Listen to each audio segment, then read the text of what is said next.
Okay mga kabro, good morning. Motor ni Pari Marvin, motor ni biyanan niya or ni katugangan na mga kabro, from Kamiling Pari Marvin. Mabalot. Ito na yung makina mo na hinatid mo last 2 years mga kabro, magdadalawang taon na ngayon mga kabro.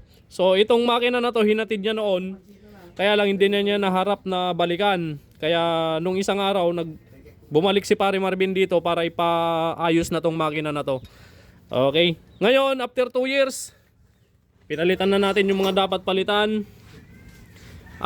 Yung block tsaka head, dala ni Pari Marvin yan. Galing sa TMX 155 niya. 62mm, bali 175cc na to. Tapos, yung cylinder head niya naka-port. Stator, nagpalit tayo dahil wala na talaga. Sira na after 2 years na na-stock. And then, ngayon, buhay na natin. Mabubuhay kaya? Aro, one click It's alive! Oh my God! Wow! Okay, ayun o. Gas tank lang sa kalam. Made by Brother Leolito Salvador Velasco. Ayan, kaya lang may epilepsy. Bitawan mo nga bro. May epilepsy.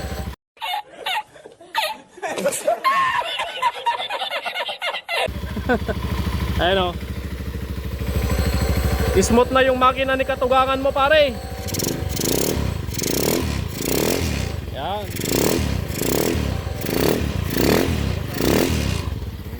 Good. Kargaan natin Ayan o, napaka-smooth. Nice. Okay na, pwede mo nang kunin mamaya pare.